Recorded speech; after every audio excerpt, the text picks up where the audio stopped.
அந்த பாடி வந்து என்னென்னா அந்த ஹைட்டில் போயிட்டு ஃபஸ்ட்டு நம்ம போகிறதே டேஞ்சர் சொல்கிறேன், அப்போ டெத் ஸோன்னு சொல்கிறோம். அப்போ ரெஸ்கியூ பண்ணுறதுக்கு ஒரு 4 பேர் போகணும். அந்த 4 பேர் போகிறவங்க உயிரோடு வருவாங்கன்றது என்ன நிச்சயம்? 4வது மாடியிலேருந்து நீங்கள் விழுந்தீங்கன்னா உயிரோடு இருப்பீங்களா? இருக்க முடியாது. அப்படின்னும் போது 300 மீட்டரில் அதுவும் வந்து டைரெக்டாக கூட விழலை, பாறையில் அடித்து அடித்து அடித்து அடித்து அடித்து விழுந்திருக்காங்க. அப்படின்னும் போது எப்படி உயிரோடு வர முடியும்? மண்டை வந்து ஒன்றும் பாறை கிடையாது. எல்லாரையும் நீங்கள் உங்களை எவரெஸ்ட் ஏற சொல்ல, எல்லாரையும் எவரெஸ்ட் ஏறுங்க நான் சொல்லவே இல்லை, ஒரு வார்த்தை கூட நான் சொல்லவே இல்லை. ஆனால் எல்லாரும் நாங்கள் எவரெஸ்ட் ஏறணுமா, உங்களுக்கு தான் குடும்பத்தை பற்றி அக்கறை இல்லை, ஃபேமிலி பற்றி. நான் எடுத்தது எதுக்காகன்றது ஃபஸ்ட்டு அவங்களுக்கு தெரியுமான்னு எனக்கு தெரியல. ஸோ உங்களோட ஜேர்னியை வந்து ஒரு பயோபிக்காக எடுத்தா ஸோ இவங்க நடித்தா நல்லாயிருக்கும் அப்படின்னு உங்களுக்கு தோன்ற நடிகையர்? எனக்கு வந்து நயன்தாரா தான் சொல்லுவேன். நிறைய நடிகை இருக்கலாம், அவங்க இந்த அளவுக்கு கஷ்டப்பட்டிருப்பாங்களா அப்படின்னா கண்டிப்பாக கிடையாது. சுதா கொங்காரா மேம் அவங்க என்ன சொன்னாங்க? அவங்க நீங்கள் கதையை மெயில் பண்ணுங்க அப்படின்னு சொன்னாங்க. இப்போ இந்த 6 நாள் ஜேர்னி இருக்குல்ல, ஸோ இந்த 6 நாள் இந்த மலை ஏறுறப்ப அந்த 6 நாள் உங்களுக்கு கனவு என்ன மாதிரி வந்துச்சு? 6 நாள் தூங்குறப்ப? 6 நாள் தூங்கினா தானே ஃபஸ்ட்டு எப்படா வந்து சப்மிட் பண்ணுவோம், ரிட்டர்ன் போவோம், அதை தவிர வேறு எதுவுமே இருக்காது. நம்மளோட ஃப்ளாகை வந்து நான் எடுத்துகிட்டு தான் போனேன். சம்மிட்டில் காமிச்சிட்டு அந்த ஃப்ளாக் அங்கேயே வச்சுட்டு வரணும். ஆனால் சம்மிட்டுக்கு கொஞ்சம் முன்னாடி சவுத் சம்மிட்னு சொல்லுவாங்க, என்னோட கைடு வந்து எனக்கு தண்ணி குடிக்கிறதுக்காக என்னோட பேக்லேருந்து வாட்டர் பாட்டில் எடுக்கும்போது அந்த இதெல்லாம் எடுத்து வெளியில் வச்சுட்டாரு. அங்கே போய் பார்க்குறேன், தேடுறாங்க, காணோம். சருவுகள் தான், அந்த சருவலில் உட்காந்துருக்கேன். அந்த சருவில் ஏன் அப்படி உட்காந்துருக்கேன், காலை வச்சுருக்கேன் அப்படின்னா, நான் வந்து கொஞ்சம் விழுந்துனா அப்படியே கீழே போயிடுவேன், எங்கே உழுவேனே எனக்கே தெரியாது. வந்துட்டு இருக்கும்போது முதல்ல எனக்கு கால் வந்து உதயநிதி சார் கிட்ட ஃபஸ்ட் எடுத்தோடனே ஃபோன் பண்ணி கங்க்ராஜ்மான்னு சொல்கிறத விட எப்படிமா இருக்கீங்கன்னு தான் அவர் வார்த்தை கேட்டார். அவர் ஒரு மினிஸ்டராக பார்க்கல, ஒரு பிரதராக தான் பார்க்குறேன் நான்.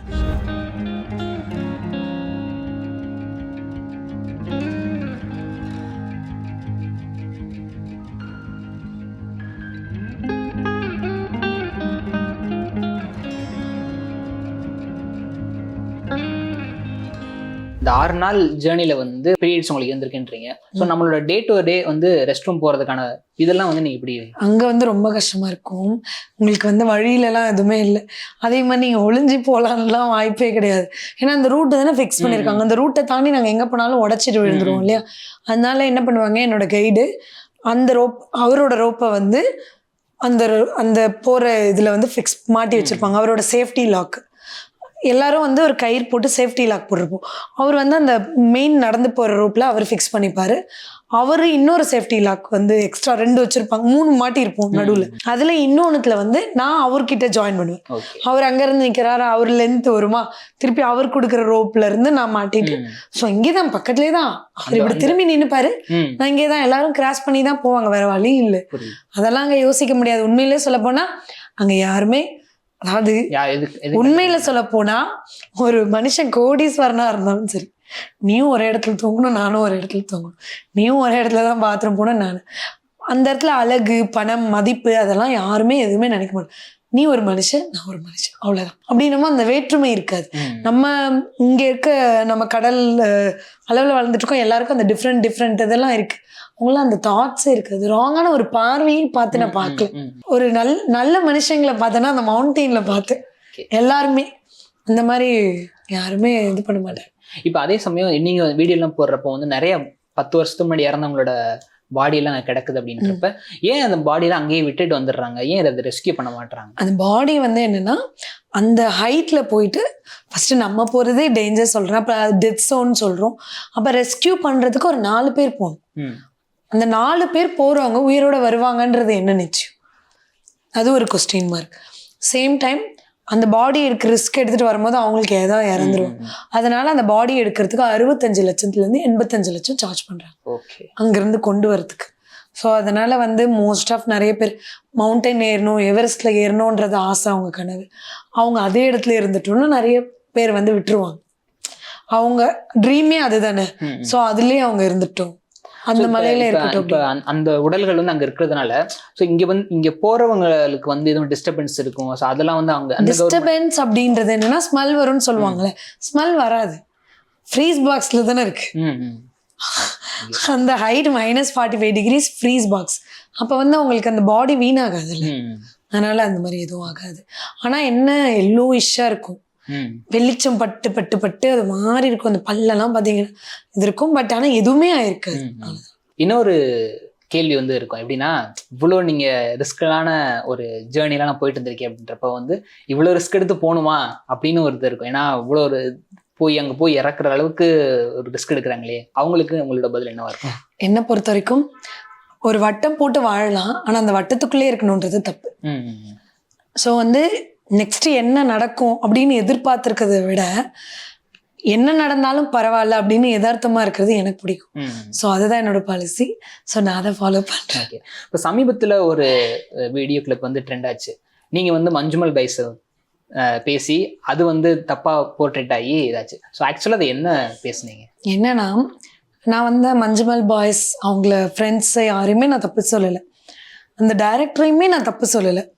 என்ன அந்த படம் பார்த்தோன்னே எனக்கு ஒரு ஃபீல் வந்துச்சு.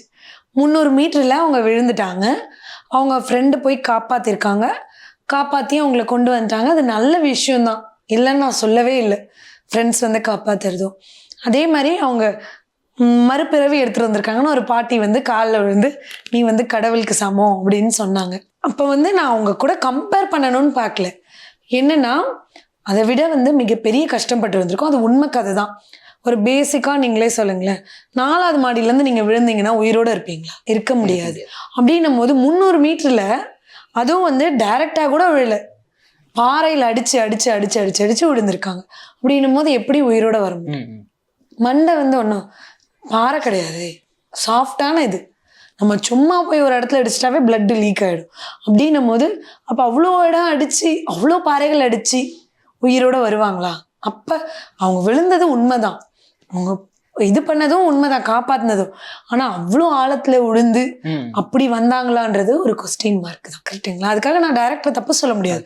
எல்லாருமே ஏன் படம் எடுக்கு, நான் எவரெஸ்ட் அப்படின்னாவே ஒரு என்னோட மூவியே எடுக்குன்னா கூட அதை வந்து கொஞ்சம் எக்ஸ்ட்ராடினரியா காட்டினாதான் நம்ம அந்த திரையில வந்து ஒரு இது இருக்கும். ஆனா நான் என்ன சொன்னேன்னா, ஸ்க்ரீனுக்கும் ரியாலுக்கும் நிறைய வித்தியாசம் இருக்கு. கண்டிப்பா டைரக்டருக்கு கண்டிப்பா அந்த படம் சக்சஸ் ஆனாதான் அவரோட கஷ்டப்பட்டதுக்கான இது. நான் அவரை தப்பு சொல்லவே முடியாது. சேம் டைம் நண்பர்கள் வந்து காப்பாத்தினாங்கன்றது தப்பே சொல்ல முடியாது, அது நல்ல விஷயம். ஆனா என்னோட இடத்துல இருந்து பார்க்கும்போது நான் வந்து 8848 மீட்டர், அதாவது 8850 மீட்டர் இருப்பேன். அவ்வளோ உயரம் போய் ஆக்சிஜன் இல்லாமல் கஷ்டப்பட்டு 1 மணி நேரம் போராடினேன். ஆக்சிஜன்னா நீங்கள் நினைக்கிற மாதிரிலாம் இல்லை, அங்கெல்லாம் ஆக்சிஜன் இருக்கும். ஏன்னா எனக்கு தெரியும் 300 மீட்டர் அவங்க சொன்னாங்க. நாங்கள் வந்து கடல் மட்டத்துலேருந்து எவ்வளோ ஹைட்டில் இருக்கோம், 300 மீட்ரு இங்கே, அவ்வளோ ஹைட் இங்கே. அப்போ எந்த அளவுக்கு நாங்கள் ஆக்சிஜனில் பாதிக்கப்பட்டு திருப்பி மறுபிறவி எடுத்துகிட்டு வந்திருக்கோம் அப்படின்றது. அது எதுக்காக நான் சொன்னோம் அப்படின்னு எனக்கு தோணுச்சு அப்படின்னா, நான் வந்து எவரெஸ்ட் முடிச்சுட்டு வந்து போன வருஷம் மேவே முடிச்சுட்டு வந்துட்டேன். ஆனால் நான் உண்மையிலே சொல்லப்போனால் நிறைய இன்டர்வியூ கொடுக்கல. ஏன்னா என்னோட இலக்கு வந்து இன்டர்வியூ கொடுக்கணும் அப்படின்றது நோக்கம் இல்லை. அடுத்து நான் என்ன சக்ஸஸ் பண்ண போகிறேன் அதை தான் நான் நோக்கி போயிட்டு இருந்தேன். அது தொடர்ந்து நான் இன்னைக்கு உலகத்துல 7 கண்டம் இருக்கு, அந்த 7த்துல 5 கண்டத்தை நான் முடிச்சிருக்கேன் 9 மாசத்துல. 7யும் 2023லேருந்து 24க்குள்ள முடிச்சு உலக அளவுல வந்து நான் 3வது இடத்தையும் இந்தியா அளவுல முதல் இடத்தையும் ஃபாஸ்டஸ்ட் ரெக்கார்ட்ல பிடிக்கணுன்றதை நான் ஏம் பண்ணிட்டு இருந்தேன். ஸோ அப்போ இந்த படம் பார்த்த உடனே எனக்கு ஒரு ஃபீல் ஆனதுல நான் பேச ஆரம்பிச்சேன். இந்த ஒரு ஆதங்கத்தில், ஆமாம் ஆதங்கம்னு சொல்ல, அப்போ எனக்கு பேசுறதுக்கான ஒரு க்ளூ கிடைச்சது. புரியுது. அப்போ வந்து ரியலுக்கும் ஸ்க்ரீனுக்கும் நிறைய வித்தியாசம் இருக்குது. சேம் டைம் என்னென்னா, ஒரு விஷயம் வந்து நம்ம எந்த விஷயம் எடுத்தாலும் ரிஸ்க் இருக்குது. நான் வந்து எல்லாரையும் நீங்கள் உங்களை எவரெஸ்ட் ஏற சொல்ல, எல்லாரையும் எவரெஸ்ட் ஏறுங்க நான் சொல்லவே இல்லை, ஒரு வார்த்தை கூட நான் சொல்லவே இல்லை. ஆனால் எல்லாரும் நாங்கள் எவரெஸ்ட் ஏறணுமா, உங்களுக்கு தான் குடும்பத்தை பற்றி அக்கறை இல்லை, ஃபேமிலி பற்றி. நான் எடுத்தது எதுக்காகன்றது ஃபஸ்ட்டு அவங்களுக்கு தெரியுமான்னு எனக்கு தெரியல. நான் எவரெஸ்ட் ஏறினதுனால வரலாறு உருவாச்சு. எதனால் எனக்கு ஏதாவது கிடைக்குமா திருப்பி வாழ்க்கையில்? கிடையவே கிடையாது. ஆனால் எனக்கு என்ன அப்படின்னா, நான் ஏன் அந்த வரலாறு உருவாக்குனா, நான் இன்னும் பேசுறதுக்கான ஒரு வாய்ப்புக்கு உருவாக்குனேன். அது என்ன பேசணும்னு நினச்சேன்னா, நான் என் லைஃப்பில் நான் இதெல்லாம் ஓவர் கம் பண்ணி சக்ஸஸ் பண்ணிட்டு வரணும். அது மாதிரி அவங்களோட லைஃப்பில், நார்மல் லைஃப்பில் அவங்கவுங்க ரிலேட்டட் சக்ஸஸ் பண்ணி வரணும். ரிஸ்க் எடுத்தால் தான் நெக்ஸ்ட் ஸ்டெப் போக முடியும் அப்படின்றதுக்கு நான் உதாரணமாக இருக்கேன். கேம்ப் 4ல ஒருவேளை நான் ரிஸ்க் எடுக்கலன்னு வச்சுக்கோங்க, தனியாக போகிறதுக்கு 1 மணி நேரம் ஆக்சிடென்ட், இன்னைக்கு நான் நின்று இருக்க மாட்டேங்க, கண்டிப்பாக கேம்ப் 4ல இறந்துருப்பேன், என் பாடி கூட வந்திருக்காது. அதனால தான் நான் வந்து அதை சொல்ல ஆசைப்படு. அதை உடனே ஃபேம்காக நீங்கள் பேசுகிறீங்க, நீங்கள் எப்படி கம்பேர் பண்ணுவீங்க, அப்படி இப்படி நிறைய பேசினாங்க. நிறையனா ஒரு 100%னா ஒரு 5% அப்படி பேசினாங்க. ஆனால் மற்றவங்களுக்கு என்னோட வலிகள் புரிஞ்சுது. என் வலிகள்னால எனக்கு என்ன கிடைச்சது, நான் இனிமேல் பேசணும் ஆசைப்படுறேன். அப்போ ஒருத்தவங்க நெகட்டிவ் கமெண்ட் கொடுக்கும்போது எனக்கு என்ன தோணுச்சுன்னா, பாசிட்டிவ் கமெண்ட் கொடுக்குறவங்கள பற்றி நான் வந்து எதுவுமே பெருசாக திங்க் பண்ண மறந்துடுவேன். ஏன்னா அவங்க பாசிட்டிவாக போயிட்டு இருக்காங்கன்னு எனக்கு புரிஞ்சிருச்சு. அப்போ நெகட்டிவாக இருக்கவங்க என்னைக்கு அவங்க மாறுவாங்க அப்படின்றது எனக்கு தோணுச்சு. அப்போ அவங்களுக்கு புரிய வைக்கிற மாதிரி நான் பேசணும், அவங்களும் மாறணும் அப்படின்னு தோணுச்சு. அதனால அடுத்த வீடியோ நான் வந்து போட்டிருந்தேன். அதுக்கப்புறம் நிறைய நெகட்டிவ் கமெண்ட் ஸ்டாப் ஆச்சு. அப்போ எனக்கு சந்தோஷமா இருந்துச்சு. அட்லீஸ்ட் நம்ம அவங்கள போய் நேரில் பார்க்க தேவையில்லை, நம்ம வாய்ஸ் வெளியில போகும்போது அவங்க கேட்கும் போது மாறும் அப்படின்னு எனக்கு நம்பிக்கை இருக்கு. ஓகே, இப்போ எப்படின்னா படங்கள் பற்றி பேசுறதுனால உங்களோட ஜேர்னியுமே வந்து கிட்டத்தட்ட ஒரு பயோபிக்மா தான் இருக்கு. ஸோ உங்களோட ஜேர்னியை வந்து ஒரு பயோபிக்காக எடுத்தா ஸோ இவங்க நடிச்சா நல்லா இருக்கும் அப்படின்னு உங்களுக்கு தோன்ற நடிகையர்? எனக்கு வந்து நயன்தாரா தான் சொல்லுவேன். ஏன்னா வந்து அவங்க வந்து நிறைய நடிகை இருக்கலாம், அவங்க இந்த அளவுக்கு கஷ்டப்பட்டிருப்பாங்களா அப்படின்னா கண்டிப்பா கிடையாது. மனசளவுல பாதிக்கப்பட்டு இன் ஃப்ரண்ட் ஆஃப் எல்லார்கிட்டையும் ஃபேஸ் பண்ணி அந்த இடத்துலையும் நான் ஸ்ட்ராங்கா வருவேன் அப்படின்னு சொல்லி இன்னைக்கு லேடிஸ் சூப்பர் ஸ்டாரா இன்னைக்கு இருக்காங்க. அப்படின்னா அவங்க எந்த இடத்துலையுமே எதுவா இருந்தாலும் ஃபேஸ் பண்ணி போக கத்துக்கிட்டாங்க. அதனாலதான் அவங்க இன்னைக்கு அந்த மாதிரி ஒரு பர்சன் கஷ்டத்தை உணர்ந்து இன்னைக்கு சக்சஸ்ஃபுல் பர்சனா இன்னைக்கு யாரை கேட்டாலும் லேடி சூப்பர் ஸ்டார் நயன்தாரா அப்படின்ற ஒரு இதுக்கு வந்துருச்சு. அவங்க இந்த படத்துக்கு ஹீரோயினா இருக்கணும் அப்படின்றது என்னோட இது. ஓகே, அதுக்கான ப்ராசஸ் எல்லாம் பண்ணியிருக்கீங்களா? நான் கதைலாம் எழுதிட்டேன், ஆனா இன்னும் நான் மீட் பண்ணி இன்னும் டைரக்டா கொடுக்கல. சுதா கொங்காரா மேம் அவங்க கிட்டேயும் வந்து பேசியிருக்கேன், பட் ஆனா இன்னும் நேர்ல போய் பேசல. நான் வந்து அவங்க என்ன சொன்னாங்க? அவங்க நீங்க கதையை மெயில் பண்ணுங்க அப்படின்னு சொன்னாங்க. பட் நான் வந்து கொஞ்சம் கழிச்சு நான் ஃபைனலைஸ் வந்து இன்னும் பண்ணலை.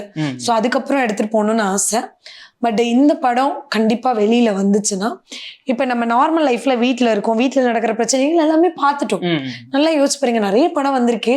அந்த படத்துல எல்லாம் என்ன ஃபேஸ் பண்ணியிருப்பாங்க? வீட்டுல நடக்கிற பிரச்சனைகள், லைஃப்ல வேலைக்கு போகணும், அதுல நடக்கிற பிரச்சனைகள் ஓவர் கம் பண்ணணும், லவ், இந்த மாதிரியே எல்லாம் பார்த்துருப்பாங்க. இல்லை ரன்னிங் ரேஸ்லையோ இல்லை ஒரு மேட்ச்லையோ வின் பண்ணி பார்த்துருப்போம். இது பேசிக்காக நம்ம லைஃப்பில் நம்ம பண்ணிகிட்டே இருக்கோம். இது ஒன்றே எவரெஸ்ட்ன்றது நம்மளுக்கு எதுவுமே தெரியாத ஒரு விஷயம்னா எவரெஸ்ட். அப்படின்னும் போது அதில் வந்து நம்ம நினைக்கிற மாதிரி சாதாரணமாக ஃபேஸ் பண்ண மாட்டோம். ஒவ்வொரு விஷயமும் அவ்வளோ கஷ்டப்பட்டு நம்ம வெளியில் வரணும். அப்படி வந்தால் இன்னைக்கு உங்க முன்னாடி பேசலாம். அப்போ அந்த கஷ்டப்பட்டு வர்றதை நம்ம ரியல் லைஃப்லேயும் அவங்கவுங்க இடத்துல இருந்து அவங்கவுங்களுக்கு என்ன இதில் சக்ஸஸ் பண்ணணும். சக்ஸஸ்னா என்ன, சாதனை எல்லாம் இல்லை, ஒர்க்கில் பிஸ்னஸில் பண்ணுறதும் தான் சக்ஸஸ். கரெக்டுங்களா? இப்போ சிங்கர் ஆகணும்னா இந்த சிங்கர் ஆகிறதுக்கு என்னென்னலாம் நம்ம முயற்சி பண்ணிகிட்டே இருக்கணும். நான் ஒரே ஒரு பாட்டு பாடிட்டேன் நான் சிங்கர் ஆகணும்னா முடியுமா? அதுதான் சொல்கிறேன். எவ்வளோ நம்ம கஷ்டப்பட்டு அசிங்கப்பட்டாலும் அந்த இடத்துல ஃபேஸ் பண்ணி வரணும். வந்து அவங்க சக்ஸஸ் ஆகிட்டேன் அப்படின்னு சொல்லும்போது, இந்த படத்தை சொல்லும் போது எனக்கு ஒரு பெரிய சந்தோஷம். அது ஒரு மாறலாம் இருக்கும். இப்போ நான் அப்துல் கலாம் சார் சொல்லுவேன் என்னன்னா, எனக்கு அந்த வந்து ஒரு வேர்டு வந்து உங்க பிறப்பு வந்து ஒரு சம்பவமாக இருக்கலாம், ஆனா இறப்பு ஒரு சரித்திரமாக இருக்கு. அது என் மைண்ட்ல அப்பப்போ வந்துகிட்டே இருக்கும். அது ஏன் என்னன்னு கேட்டால் எனக்கு தெரியவே தெரியாது, ஆனா அது எனக்கு ஓடிக்கிட்டே இருக்கும். ஸோ அந்த வைப்பு எனக்குள்ள இருக்கு. ஸோ அதே மாதிரி இந்த எவரெஸ்ட் மூவி வரும்போது அந்த ஒவ்வொரு பிரச்சனையும் அந்த இடத்துல வந்து நாங்கள் ஓவர்டேக் பண்ணி வந்து கடைசியாக முடிச்சு வந்து நிற்கிறோம் அப்படின்னு. சில பேர் அந்த இடத்துல ஃபிசிக்கலி ஸ்ட்ராங்காக இருப்பாங்க, மென்டலி ஸ்ட்ராங்காக இருக்க மாட்டாங்க. நம்மளுக்கு மென்டல் ஸ்ட்ராங் ரொம்ப முக்கியம் எந்த விஷயத்துலையுமே. நான் மென்டலி ஸ்ட்ராங்காக இருந்தேன், ஃபிசிக்கலி வீக்காக இருந்தேன். இப்போ மென்டல் ஸ்ட்ராங்கு நம்ம எந்த இடத்துக்கு வேணாலும் கொண்டு போயிருக்கோம். நம்ம பிரெயின் தான், நம்ம தான் அதை யூஸ் பண்ணணும், எப்படி யூஸ் பண்ணணும் அப்படின்ட்டு. ஸோ அதுவாலாம் எதுவுமே நடக்காது. கரெக்டுங்க? ஸோ நான் என்னன்னா அந்த பிரெயினை யூஸ் பண்ணி அவங்களோட ஒர்க்கை பார்க்கணும், சக்ஸஸ் பண்ணணும் அப்படின்ட்டு. இப்போ நீங்கள் எவரெஸ்ட் ஏற போகிறேன் அப்படின்னு ஒரு ட்ரீம் வச்சிருக்கீங்க. ஸோ அதுக்கு வந்து ஃபேமிலி சைடு வந்து என்ன மாதிரியான சப்போர்ட்ல? என்னோட ஃபேமிலியில எல்லாருமே எனக்கு சப்போர்ட், ஈவன் என்னோட குழந்தைங்க கூட. ஸோ அதனால எனக்கு வந்து ரொம்ப ஹோப் கொடுத்தது என்னோட ஃபேமிலி தான். ஃபர்ஸ்ட் நம்ம ஒரு விஷயம் பண்றோம்னு வச்சுக்கோங்களேன், மேரிடா இருந்தாலும் சரி அன்மேரிடா இருந்தாலும் சரி, ரெண்டு பேருக்குமே வந்து ஃபேமிலியில சப்போர்ட் இருந்துச்சுன்னா ஒரு விஷயம் எடுத்து பண்ணும் போது பயம் இருக்காது. அவங்கெல்லாம் இருக்காங்க அப்படின்ற ஒரு நம்பிக்கை அதிகமாகும். அந்த நம்பிக்கை வந்து என்னோட ஃபேமிலியில இருந்து எனக்கு கிடைச்சது. இப்போ இந்த 6 நாள் ஜேர்னி இருக்குல்ல, ஸோ இந்த 6 நாள் இந்த மலை ஏறுறப்ப அந்த 6 நாள் உங்களுக்கு கனவு என்ன மாதிரி வந்துச்சு? 6 நாள் தூங்குறப்ப? 6 நாள் தூங்குனா தானே ஃபர்ஸ்ட் எப்படா வந்து சப்மிட் பண்ணுவோம், ரிட்டர்ன் போவோம், அதை தவிர வேற எதுவுமே இருக்காது. அது பகலா இருந்தாலும் சரிதான், நைட்டா இருந்தாலும் சரிதான், ஒவ்வொரு ஸ்டெப் எடுத்து வைக்கும்போது பா எப்படா கேம்ப் 4 போவோம், சப்மிட் பண்ணுவோம், உச்சியை தொடுவோம் அப்படின்ற தாடை தவிர வேற எந்த இது இல்லை. திருப்பி கீழே இறங்கும் போது எப்படா கீழே போவோம்னு தோணுச்சு, மேலே ஏறும் போது எப்படா உச்சியை தொடுவோம்னு தோணுச்சு. இந்த 2 தான் இருந்தது தவிர தூக்கம்ன்றதே இல்லை. இப்போ உச்சியில வந்து நம்ம ரீச் ஆகணும் அப்படின்னு நம்ம சார்பா வந்து ஏதாச்சும் சில பேர் கல்லு வைப்பாங்க, சில பேர் ஏதாச்சும் ஃபிளாக் குத்திட்டு வருவாங்க. ஸோ நீங்க என்ன மாதிரி பண்ணீங்க? நம்மளோட ஃபிளாக் வந்து நான் எடுத்துட்டு தான் போனேன். சம்மிட்ல காமிச்சிட்டு அந்த ஃபிளாக் அங்கேயே வச்சுட்டு வரணும்னு. ஆனா சம்மிட்க்கு கொஞ்சம் முன்னாடி சவுத் சம்மிட்னு சொல்லுவாங்க, என்னோட கைடு வந்து எனக்கு தண்ணி குடிக்கிறதுக்காக என்னோட பேக்ல இருந்து வாட்டர் பாட்டில் எடுக்கும்போது அந்த இதெல்லாம் எடுத்து வெளியில வச்சுட்டு அவர் என்ன பண்ணிட்டாரு, தண்ணி குடிச்சதுக்கு அப்புறம் அதை வச்சுட்டு இது மறந்துட்டாரு. பக்கத்துல எல்லாரும் ரிட்டர்ன் வந்தவங்கலாம் உட்காந்துட்டு இருந்தாங்க. ஸோ அதனால அது மறந்து அங்கேயே வச்சுட்டு வந்துட்டாரு போல. நான் ரொம்ப ட்ரீமோட இருந்தேன், எவரெஸ்ட் உச்சியில போய் நேஷனல் ஃபிளாகை காமிச்சு நான் பேசணும் அப்படின்னு ரொம்ப ஆசையோட இருந்தேன். அங்க போய் பார்க்குறேன், தேடுறாங்க, காணோம். அவ்வளோ கோவம் எனக்கு. அவரை போட்டு திட்டுறேன், அவ்வளோ தடவை சொல்றேன், அவ்வளோ தடவை சொன்னேன் இல்லை எனக்கு இந்த இது அப்படின்னா, அவர்கிட்ட அந்த இடத்துலையும் கத்திட்டு தான் இருந்தேன். அதுக்கப்புறமா நல்ல வேலை என்னோட ட்ரெஸ்ஸில் வந்து ஒரு சின்னதா நேஷனல் ஃபிளாக் வந்து ஒரு பின் குத்தி இருந்தேன். ஸோ அந்த ஒரு விஷயம் தான் எனக்கு. அங்க உச்சியில வந்து என்ன மாதிரியான ஸ்பேஸ் இருந்துச்சு, அங்க எப்படி ஸ்பேஸ்லாம் இருக்கு அங்க வந்து ஃப்ரீயா? நீங்க ஒரு இடுப்புல பேசிக்கிட்டு இருந்தீங்க, சர்வுகள் தான். அந்த சர்வர்ல உட்காந்துருக்கேன். அந்த சர்வர்ல ஏன் அப்படி உட்காந்துருக்க கால் வச்சிருக்கேன் அப்படின்னா, நான் வந்து கொஞ்சம் விழுந்துனா அப்படியே கீழே போயிடுவேன், எங்க விழுவேனே எனக்கே தெரியாது. அதனால அந்த பயம் இருக்குல்ல, நம்ம எந்த இடத்துல இருக்கோம், அப்படி டாப் ஆஃப் த வேர்ல்டுனா அதுக்கு பக்கத்துல இங்க செவரா இருக்கு, நம்ம பிடிச்சிக்கிறது அங்கதான் உச்சி. அந்த உச்சியில இருந்து நம்ம விழுந்தோம் அப்படின்னா எங்க வேணாலும் விழலாம் அப்படின்னும் போது அந்த பயம் இருக்கும்ல. இப்ப எவரெஸ்ட் ஏறியாச்சு, இறங்கி வந்தாச்சு. ஸோ வந்ததுக்கு அப்புறம் உங்களுக்கு முதல்ல கிடைச்ச பாராட்டு யார்கிட்ட இருந்து வந்துச்சு, இல்லை நீங்க யார்கிட்ட சொன்னீங்க ஃபர்ஸ்ட் ஏறிட்டு வந்துட்டேன்? சப்மிட் பண்ணி வந்தோடனே நான் வந்து என்னோட பொண்ணுக்கு தான் பேசணும் அப்படின்னு ஆசைப்பட்டேன். ஏன்னா எனக்கு வந்து என்னோட ஹஸ்பண்டாக இருக்கட்டும், பேரண்ட்ஸாக இருக்கட்டும், எல்லாரோட குழந்தைங்க தான் என்னை டிபெண்ட் பண்ணி வாழ்வாங்க. என் ஹஸ்பண்ட் கூட நம்ம இல்லாமல் வாழ்ந்துட முடியும், குழந்தைங்க வந்து அப்படி இல்லை. அவங்க ஒரு ஸ்டேஜ் போகிற வரைக்கும் நம்மளோட எதிர்பார்ப்பு. இப்போ என்னென்னா, நம்ம இல்லைன்னா அவங்களோட வாழ்க்கை அப்படின்ற அந்த ஒரு இது இருந்துகிட்டே இருந்துச்சு. முதல்ல என் குழந்தைகிட்ட தான் பேசணுன்றது தான் என்னோட இது. ஆனால் நான் அதுக்காக வந்துட்டு இருக்கும்போது முதல்ல எனக்கு கால் வந்து உதயநிதி சார் கிட்ட இருந்துச்சு. ஃபர்ஸ்ட் எடுத்தோடனே ஃபோன் பண்ணி கங்க்ராஜ்மான்னு சொல்கிறத விட எப்படிமா இருக்கீங்கன்னு தான் அவர் வார்த்தை கேட்டார். அவர் ஒரு மினிஸ்டராக பார்க்கல, ஒரு பிரதராக தான் பார்க்குறேன் நான். ஏன்னா ஒரு பெயின்ஃபுல்லான விஷயத்த நான் ஃபேஸ் பண்ணிட்டு வந்திருக்கேன். அப்போ நம்ம வந்து நம்ம குடும்பத்தில் அந்த பாசம் கிடைக்குமான்னு எதிர்பார்த்துட்டு இருக்க இடத்துல, அதே இடத்துல அந்த கங்க்ராஜ் அப்படின்ற ஒரு விஷயம் சொல்லாமல் ஃபர்ஸ்ட் எடுத்தோடனே எப்படிமா இருக்கீங்க அப்படின்ற ஒரு வேர்டு, அது வந்து எனக்கு ரொம்ப ஹார்ட் டச்சிங்காக இருந்துச்சு. என் அண்ணா இருந்தால் எப்படி கேட்பாங்க அந்த மாதிரி ஒரு ஃபீல். அப்புறம் கேட்டுட்டு நான் சொன்னேன், இந்த மாதிரி நடந்த பிரச்சனைலாம் சொல்லி ஒரே அழுகு. அப்புறம் அழுதுட்டு உடனே என்னன்னாலும் சொல்லுங்கள், நாங்கள் சப்போர்ட் பண்ணுறோம், எதுக்குமே நீங்கள் கவலைப்படாதீங்க, அங்கேருந்து உங்களுக்கு அங்கேருந்து வர்றதுக்கு எல்லா அரேஞ்ச்மெண்ட்டும் நாங்கள் பண்ணுறோம் அப்படின்னு சொல்லிட்டு தனி ஹெலிகாப்டர் ரெடி பண்ணி அங்கேருந்து நான் காட் பண்ண வரதுக்கு நிறைய ஹெல்ப் பண்ணாங்க. அதெல்லாம் நான் சொல்லவே இல்லை. உண்மையிலே சொல்ல போனால் என்னோடய லைஃப்பில் ஒரு கிரேட் பர்சனாக நான் ஐ மீன் கவர்மெண்ட் சைடில் நான் பார்த்தேன் அப்படின்னா அந்த ரீசன்ட் இயர்ஸில் அப்படின்னா அவங்களுக்கு சொல்லுவேன். அதே மாதிரி திருநாவுக்கர் அண்ணா IPS இருக்காங்க, அந்த அண்ணாக்கும் சொல்வேன். நான் வந்து இந்த ப்ராப்ளம் இந்த மாதிரி சுச்சுவேஷன் சொல்லும் போது உடனே அவங்க வந்து அடுத்த நெக்ஸ்ட் என்ன ஸ்டெப் பண்ணணும் அப்படின்றது இதெல்லாம் உடனே ஹெல்ப் பண்ணி கொடுத்தாங்க. உண்மையிலே அண்ணா வந்து. ஸோ இப்போ நீங்கள் எவரெஸ்ட் ஜேர்னிலாம் முடிச்சுட்டு இங்கே சென்னைக்கு வரும்போதோ உங்களுக்கு கிளைமேட்ஸ் வந்து மொத்தமாக சேஞ்ச் ஆகுது. ஸோ அப்போ வந்து உங்களுக்கு உடலில் என்ன மாதிரியான பிரச்சனை? ஆமாம், எனக்கு வந்து அப்போ வந்து ரொம்ப கும்பு காஃப் வந்துருச்சு. ரிட்டர்ன் வரும்போது இப்போ போகும்போது எனக்கு காஃப் இல்லை, இந்த ரிட்டர்ன் கும்பு ஐஸ்ஃபாலை கிராஸ் பண்ணி வரும்போது ரொம்ப கும்பு காஃப் வந்து, ஏன்னா அப்போ நான் ரொம்ப வீக் ஆகிட்டேன் இருக்கும்போது ரொம்ப அஃபெக்ட் ஆகிடுச்சு.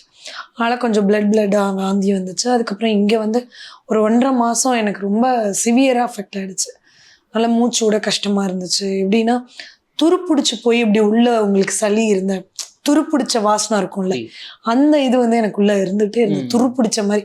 என்னால் சாப்பிடவே முடியாது, ரொம்ப கஷ்டப்பட்டேன். அப்போ வந்து ஒரு 1.5 மாதம் ரொம்ப போராட்டமாக இருந்துச்சுன்னு வச்சுக்கோங்க. ஸோ உதயநிதி ஸ்டாலின் அவரை தவிர்த்து வேற யாரெல்லாம் கால் பண்ணாங்க? எனக்கு வந்து என்னோட பர்த்டே அன்னைக்கு தான் நான் சம்மிட்டுக்கு உச்சிக்கு போகிறேன். ஸோ அது என்னோட கடைசி நாளாக கூட இருக்கலாம். அந்த நேரத்தில் நான் சோகமாக இருக்கேன்னா சம்மிட்டுக்கு போகிற சோகம் இல்லை, மேபி இதுக்கப்புறம் பேச முடியுமா அப்படின்ற ஒரு இது இருக்கும்ல, அதனால வந்து அந்த சோகத்தில் இருந்தால். அதே மாதிரி என்னோட டீமில் கொஞ்சம் பேர்லாம் வந்து எனக்கு வந்து டிசப்பாயின்மெண்ட் பண்ணிட்டுலாம் இருந்தாங்க. அந்த மாதிரிலாம் ரொம்ப ஒரு மாதிரி சோகமாக இருந்தேன். சடன்லி எனக்கு வந்து கால் வந்துச்சு, சிஎம் பேசணுன்றாங்க அப்படின்னு சொல்லிட்டு. அப்புறம் ஓடி போயிட்டு அப்புறம் இதில் சொல்லி பேசினா அன்றைக்கி தான் நான் ஃபீலோடு இருக்கேன். இதான் என்னோட கடைசி டேவாக இருக்குமா? ஏன்னா இந்த இடத்த விட்டு போயிட்டா அதுக்கப்புறம் போகிற இடம் எல்லாமே டேஞ்சர் தான். பேஸ் கேம்பே நிறைய பேர் இறந்துருவாங்க, ஆனால் என் உடம்புக்கு பேஸ் கேம்ப் ஒன்றும் பண்ணாது. அப்படின்னும் போது அந்த இடத்துல வந்து அந்த ஒரு இது இருக்கும்ல, இது கடைசி பர்த்டேவா இருக்கலாம், அதே மாதிரி திருப்பி வந்து பேசுறதுக்கான ஒரு வாய்ப்பு கிடைக்காமையும் போகலாம் அப்படின்ற மாதிரி ஒரு மாதிரி ஃபீல்ல இருந்தேன்.